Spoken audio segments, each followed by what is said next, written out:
Bonsoir, bonsoir à tous mes aigles qui sont mes potentiels éducateurs thérapeutiques que Lorena va former de si bientôt.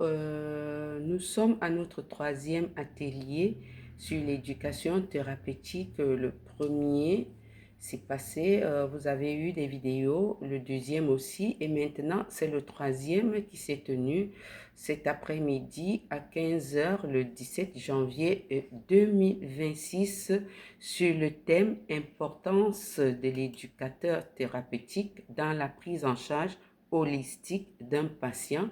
Nous avons commencé par définir ce que c'est que le mot importance. Nous avons dit que l'importance, c'est la valeur, c'est la signification ou l'impact de quelque chose. C'est ce qui rend quelque chose essentiel, nécessaire et précieux. Ensuite, nous avons défini le mot éducateur.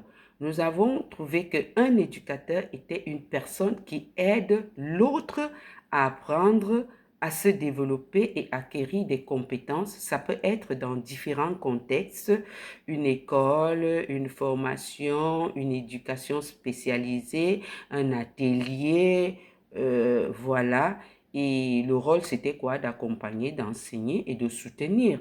Ensuite, nous avons défini le mot thérapeutique.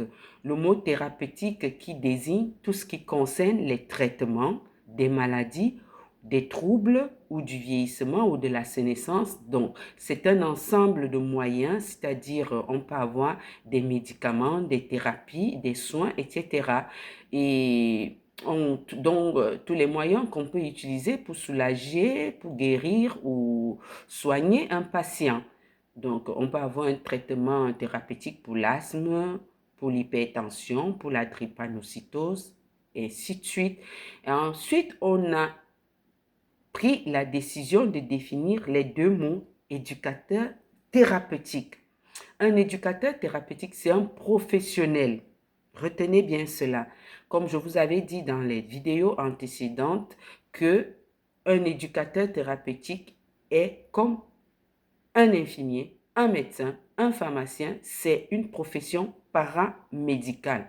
Donc, un éducateur thérapeutique est un professionnel de santé, parmi tant d'autres, qui aide les patients à comprendre et à gérer leurs maladies chroniques. Il accompagne pour qu'ils développent des compétences pour mieux vivre avec leurs conditions. Il est mis pour qui? Il est mis pour le patient, qu'on peut encore appeler le malade, le handicap, le handicapé ou la personne vieillissante.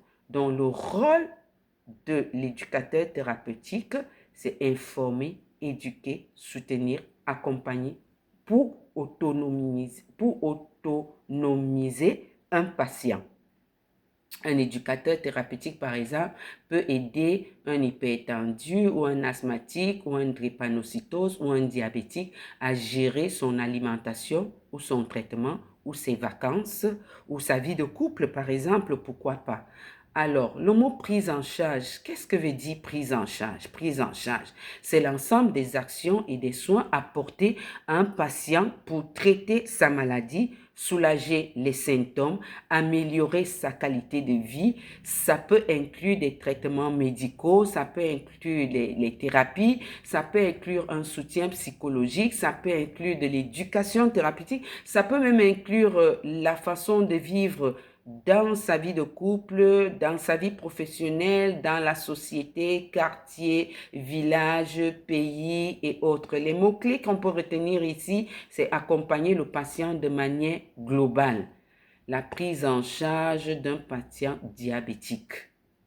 La prise en charge psychologique d'un patient en deuil. Oui, l'éducateur thérapeutique vient aussi soutenir quelqu'un qui est en deuil. Parce que si je souffre d'un cancer et puis je vois quelqu'un qui meurt d'un cancer, juste la peur peut me tuer, ou si je suis hypertendu ou je peux prendre quoi, drépanocytose et drépanocytaire et je vois quelqu'un qui meurt de la drépanocytose, ça peut me faire peur. Et là, l'éducateur thérapeutique doit intervenir après ou avant le psychologue. Alors, on a suivi dans le thème le mot holistique. Que veut dire holistique? C'est le global. Le holistique veut dire tout simplement considérer quelque chose dans sa globalité. Donc, vous allez considérer le malade chronique, le patient, le handicapé ou la personne vieillissante ou sénescente d'une manière globale. Vous prenez en compte tous les aspects et toutes les dimensions. Pour un patient, par exemple, c'est prendre en compte son physique, son état émotionnel, son état social, son spirituel. Oui, la religion, il faut bien regarder. La religion, il faut accompagner quelqu'un. C'est pas parce que vous êtes chrétienne que vous allez refuser d'accompagner un musulman ou un athée. Non, l'éducation thérapeute oublie sa religion, oublie ses convictions spirituelles et il épouse les convictions spirituelles du patient parce que l'éducateur thérapeute est d'abord empathique. Il faut développer de l'empathie quand vous êtes éducateur thérapeute. C'est une approche qui vise à équilibrer le bien-être général. Donc, dans le mot holistique, on voit que tout est lié, on prend tout en compte. On prend tout en compte.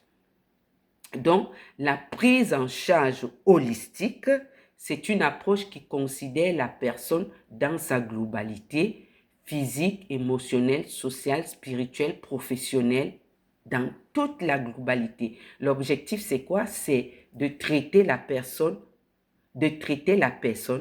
pas juste sa maladie, ça implique souvent toute une équipe pluridisciplinaire.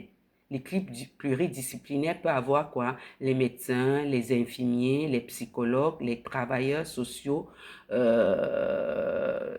même les aidants qui travaillent ensemble pour accompagner le patient.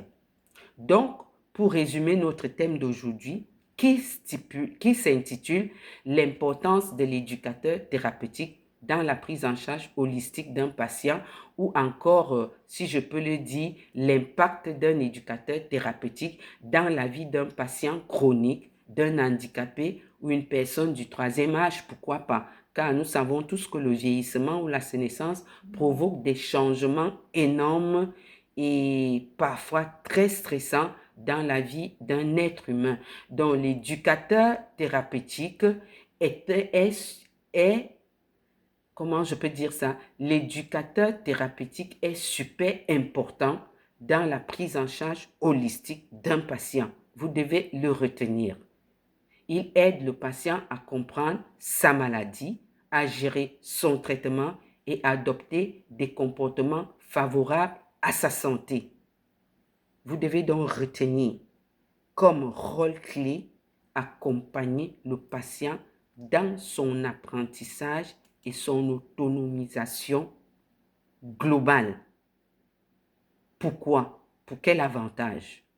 Pour avoir une meilleure adhésion au traitement, l'amélioration de sa qualité de vie dans tous les domaines de la vie et la réduction des complications. On ne peut pas éliminer les complications, mais on peut les réduire, on peut les minimiser en donnant une certaine approche, une certaine vision sur son traitement et sur sa maladie ou sur son handicap. L'éducateur thérapeutique fait partie donc d'une équipe pluridisciplinaire, comme je vous ai cité plus haut, pour la prise en charge du patient. Donc, retenez déjà que l'éducateur thérapeutique ne va pas travailler seul. Il ne va pas travailler seul. Et c'est pour ça que à l'atelier numéro 4, qui est notre prochain atelier, le samedi prochain à 15 h, essayez d'être à l'heure. La prochaine fois, nous parlerons de l'équipe pluridisciplinaire et la place que l'éducateur thérapeutique a au sein de cette équipe. Vous devez le savoir, vous devez savoir où vous allez. Donc, en complément de mes informations de ce jour, je tenais à vous parler de certains petits détails. Je tenais à